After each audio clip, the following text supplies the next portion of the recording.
Hello friends, welcome to my YouTube channel. यहाँ पे एक हम स्टॉक्स का डिस्कस करेंगे जो पोजिशनल पर्सपेक्टिव से होगा, यानी इस ट्रेड का जो ड्यूरेशन होगा वो 6 to 1.5 years, यानी 6 मंथ to 18 मंथ्स का होगा। तो इसको हम पोजिशनल ट्रेड कहेंगे। यहाँ पे एक स्विंग ट्रेड का भी ऑप्शंस है कि नहीं, उसको भी डिस्कस करेंगे। और स्टॉक का नाम है कैनफिन होम। स्टॉक्स के बारे में थोड़ा बता देता हूँ मैं, क्योंकि पोजिशनल जो स्टॉक्स होंगे ना, उसमें आपको थोड़ा फंडामेंटल का आइडिया होना ज़रूरी है। इसलिए होना ज़रूरी है क्योंकि स्टॉक जब देने लगेगा ना आपके डायरेक्शन में, तो आप मतलब जल्दी प्रॉफिट से ना निकल जाए। अगर फंडामेंटल के ऊपर आपका आइडिया होगा तो आप बैठ सकते हो, प्रॉफिट को राइड कर सकते हो। इसलिए पोजिशनल स्टॉक्स में फंडामेंटल का जानना बहुत ज़रूरी है। इंट्राडे और स्विंग के लिए फंडामेंटल्स इतना इंपॉर्टेंट नहीं है। तो कैनफिन होम बेसिकली क्या है? कैन, यहाँ पे जो कैन है ना, वो है कैनरा बैंक और फिनांस और होम। तो कैनरा बैंक का जो होम फाइनेंस जो आर्म है ना, इसको अलग से लिस्टिंग करके कैनफिन होम बनाया गया है। ये बहुत पुराना कंपनी है और ये जो है ना एक मल्टीवेगा स्टॉक है। इसका हम लॉन्ग टर्म ट्रेजेक्टरी देख सकते हो, कितने पहले से देखो 2000 में लिस्टिंग और ऑलमोस्ट देखो ये मल्टीवेगा रिटर्न है ना। तो सही महीने में एक ज़बरदस्त स्टॉक है, फंडामेंटल बहुत अच्छा है। यहाँ पे मैं आपको एक चीज़ सिखाना चाहता हूँ कि कोई भी स्टॉक्स जिसका आपको फंडामेंटल का इतना आइडिया नहीं है ना, आप इसका लॉन्ग टर्म टेरिटरी में जाओ और उसका देखो कि ओपनिंग से, है ना, ओपनिंग से इसका जो प्रेजेंट प्राइस है, यहाँ पे उसका टेरिटरी, इसका ट्रेजेक्टरी सॉरी कैसा बनता है ना। यहाँ पे अगर हम ड्रॉ करेंगे तो देखिएगा ऑलमोस्ट एक मार्केट के अगर अप्स एंड डाउन्स को हम अगर इग्नोर करेंगे तो कुछ इस तरह का बनता है।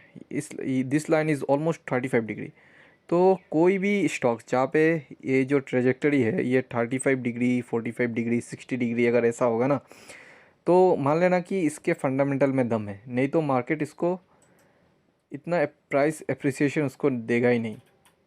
तो अगर आपको फंडामेंटल चेक करने का मतलब इतना इच्छा नहीं है, तो आप एक हैक इसको एक यूज़ कर सकते हो, क्योंकि कोई भी फंडामेंटल कंपनी हो अच्छा होगा तो उसका ट्रेजेक्टरी ऐसा होगा ही। तो हम आते हैं टेक्निकल में। हम जो एनालिसिस करेंगे ना, वो होता है टॉप डाउन एनालिसिस। सबसे पहले हम मंथली ट्रेंड में जाएंगे, इसके बाद वीकली में, और इसके बाद डेली में जाके देखेंगे। ये पोजिशनल ट्रेड होगा इसके लिए। और स्विंग ट्रेडिंग होगा तो हम आगे जाके आवरली में भी जाके डिस्कस करेंगे, अगर स्विंग ट्रेड के पर्सपेक्टिव से अगर हम लेंगे इसको। तो सबसे पहले देखते हैं कि स्टॉक का अभी तक का जर्नी कैसा रहा। यहाँ से 2014 से 2017 तक एक वन साइडेड मूव। इसके बाद आया स्टॉक में करेक्शन का दौर। बहुत लंबा करेक्शन था, यहाँ तक आ गया ऑलमोस्ट। इसके बाद फिर से 2018 में जब NBFC का एक रन अप आया था तो काफ़ी भागा था ये, 220 से लेके ऑलमोस्ट 500, ऑलमोस्ट डबल रिटर्न देने के बाद फिर से इसके बाद आ गया कोरोना, है ना। तो कोरोना में देखिए 1 मंथ, एक ही महीने में कितना गिर गया ये, 44%। लेकिन इसके बाद एक सेकुलर अप ट्रेंड में जा चुका है मंथली मंथली में। तो सबसे पहले इसका हम अप ट्रेंड लाइन जो है ना वो ड्रॉ करेंगे। तो यहाँ पे अप ट्रेंड लाइन कहाँ कैसा बनेगा, ये एक स्विंग लो है ना, ये एक स्विंग लो। यहाँ से इस दोनों को बस सिंपली इसको कनेक्ट करेंगे, है ना। तो यहाँ पे जो अप ट्रेंड था, तो अभी एक स्विंग लो लगा के इस हाई को क्रॉस किया। डेट मीन्स इसका मंथली में अप ट्रेंड अभी भी इंटैक्ट है। कब मंथली अप ट्रेंड जो है ना वो डाउन ट्रेंड में कन्वर्ट होगा, जब इसका स्विंग लो इसको क्रॉस कर देगा। ये अगर इसके नीचे आ गया और इसके बाद एक हाई बनाएगा जो इस हाई के नीचे होगा, तो आप कह सकते हो कि एक डाउन ट्रेंड का एस्टेब्लिश्ड हो चुका है। लेकिन अभी भी मंथली ट्रेंड में ये एक अप ट्रेंड में है। तो हम यहाँ पे जानेंगे कि एरिया ऑफ वैल्यू, वो एरिया जहाँ से स्टॉक का स्ट्रॉन्ग बाउंस बैक करने का मौका है, जहाँ पे इंस्टीट्यूशनल बाइंग हुआ है। तो ये जो जोन है ना, इसको हम ड्रॉ करेंगे। ये देखिए, ये बड़े बड़े कैंडल कहाँ से फॉर्म होना शुरू हुआ था, यहाँ से, है ना। तो यहाँ से एक हम एरिया ऑफ वैल्यू इसको आइडेंटिफाई करते हैं। ये जो एरिया ऑफ वैल्यू है ना, इसको आप वैसे भी समझ सकते हो कि जब स्टॉक एक लॉन्ग डाउन ट्रेंड में था तो कैसे गिर रहा था, यहाँ से, है ना, यहाँ से यहाँ तक, ठीक है। लेकिन इसके बाद फर्स्ट टाइम इस स्टॉक को यहाँ यहाँ पे एक बार ट्राई किया था तो उसको क्रॉस नहीं कर पाया, कोरोना आ गया था।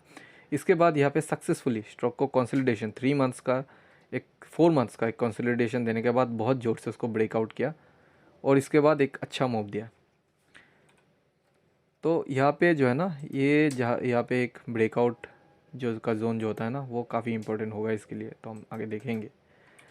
तो ठीक है, ये तो हो गया मंथली का एनालिसिस। इसको, इस लाइन को, ये लाइन काफ़ी इंपॉर्टेंट है हमारे लिए, सो रिमेंबर दिस लाइन ना। इसके बाद हम देखेंगे कि वीकली में कैसा हो रहा है। तो मंथली में ट्रेंड इज़ अप, बट यहाँ पे पुल बैक हो रहा है यहाँ पे। तो हम ज़्यादातर जो हम ट्रेड लेते हैं वो पुल बैक में ही खरीदते हैं। तो ये होगा वीकली।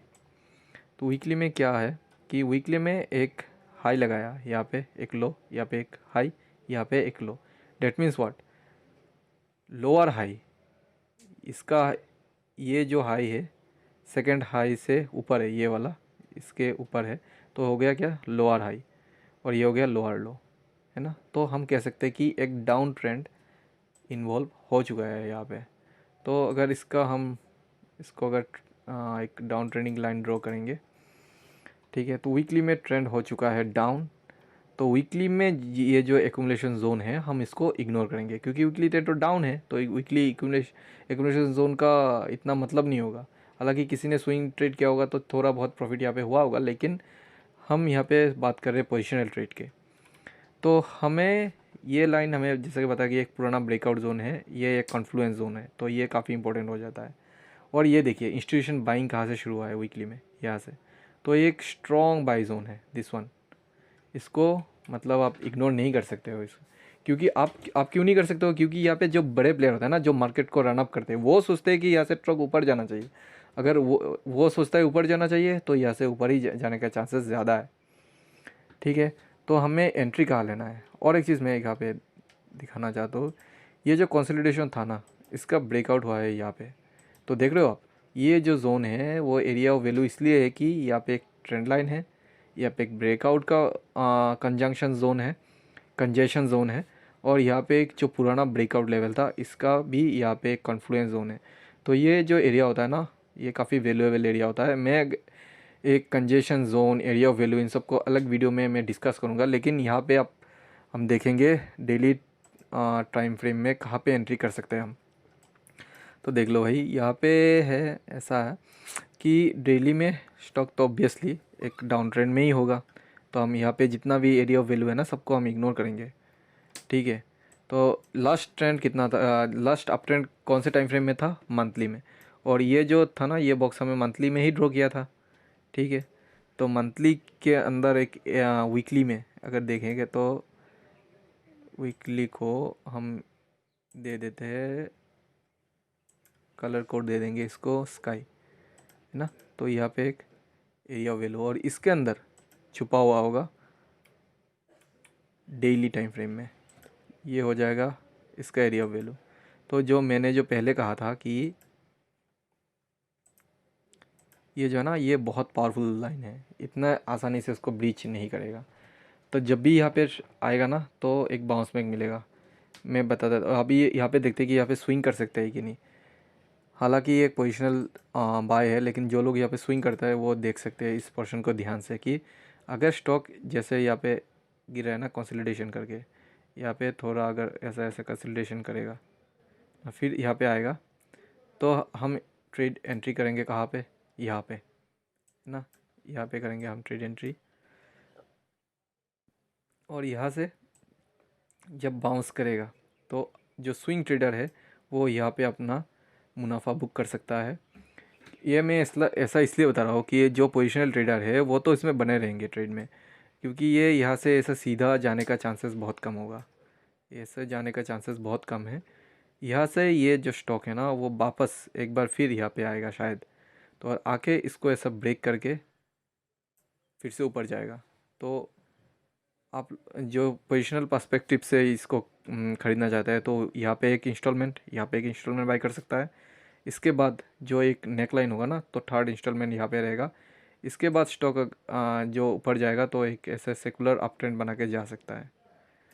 हालांकि ये सब एक प्रोबेबिलिटी है, लेकिन मोर ऑफन देन नॉट ऐसा होता है। और यहाँ पे आपको चाहे कैसा भी जाए एक अच्छा रिटर्न मिलने का चांसेस बहुत ज़्यादा है। तो ये मेरा एक बहुत हाई कन्विक्शन ट्रेड है। अगर आपको मतलब अभी मतलब इस वीडियो को ध्यान में रखना है कि ऐसा होता है कि नहीं, और कुछ maybe after some weeks you can come back and again watch this video कि जो मैं जैसा मैंने यहाँ पे मतलब बताया हुआ है वैसा होता है कि नहीं, है ना। तो कन्विक्शन में यहाँ पे क्या है, रियल एस्टेट का जो आप मूव ये हमारे कन्विक्शन में है। दूसरा है कि ये जो कंजेशन जोन, ये एक ब्रेकआउट जोन और एक ट्रेंड लाइन सपोर्ट के में खड़ा है, और यहाँ पे एरिया ऑफ वैल्यू है, और यहाँ पे इंस्टीट्यूशन बाइंग हुआ है, तो इतना जल्दी इसको ब्रीच नहीं करेगा। लेकिन आपको ध्यान देने वाली बात होगा यहाँ पे, ये जो होगा ना, ये होगा हमारे स्टॉप लॉस, जो होगा मोस्ट इम्पोर्टेंट थिंग हमारे लिए यहाँ पे।